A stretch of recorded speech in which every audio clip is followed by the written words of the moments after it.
ആരാണ് ഈ അയ്യപ്പ സംഘത്തിനെതിരെ ഇത്രയും രൂക്ഷമായി പ്രതികരിക്കുന്നത് നമ്മൾ ശ്രദ്ധിച്ചല്ലോ. ടി രമേശാണ് അതിനെതിരെ പറയാൻ വേണ്ടിയിട്ട് പരമാവധി ഇപ്പോൾ രംഗത്തെത്തിയിരിക്കുന്നത്.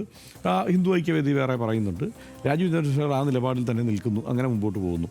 ഇപ്പുറത്ത് സ്വാഭാവികമായും ഒരു യുക്തി നോക്കിയാൽ ഇങ്ങനെയല്ല, ഇങ്ങനെ പറഞ്ഞത് ശരിയായില്ല എന്നുള്ളതാണ് കേരളത്തിലെ ഒരു സാമാന്യ ജനം കരുതുക.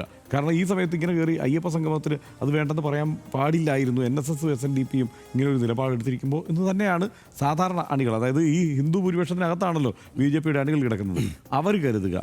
ഈ തർക്കം കൊണ്ട് പ്രത്യേകിച്ച് കാര്യമൊന്നുമില്ല. കാരണം സുരേഷ് ഗോപിക്ക് ഒരു സംവിധാനത്തെ നയിച്ചു കൊണ്ടുപോകാനുള്ള ശേഷി ഇല്ല എന്ന് തെരഞ്ഞെടുപ്പിൽ വിജയിച്ചതിന് ശേഷം നമുക്ക് എല്ലാവർക്കും മനസ്സിലായി.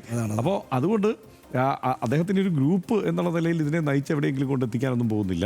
രാജീവ് ചന്ദ്രശേഖർ പറയുന്നിടത്ത് എത്താനാണ് സാധ്യത. അത് തന്നെയാണ്. സുരേഷ് ഗോപി വ്യക്തിപരമായിട്ട് മോശക്കാരനാണെന്നുള്ള അഭിപ്രായം ഒന്നും പറയാൻ പാടില്ല, അല്ലെങ്കിൽ നമുക്ക് ആർക്കും ഇല്ലല്ലോ അങ്ങനെ അഭിപ്രായം. കാരണം സുരേഷ് ഗോപി നമ്മൾ എത്ര കാലമായിട്ട് കാണുന്ന അദ്ദേഹം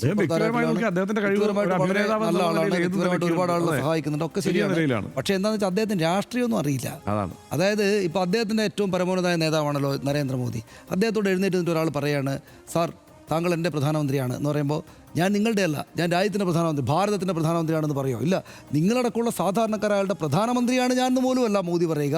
ഞാൻ നിങ്ങളടക്കമുള്ള സാധാരണ ജനങ്ങളുടെ പ്രധാന സേവകനാണ് എന്നാണ് മോദി പറയുക. ഇദ്ദേഹം എന്താ പറയുന്നത്? ഞാൻ ഭാരതത്തിൻ്റെ മന്ത്രിയാണ്, നിങ്ങളുടെ അല്ല.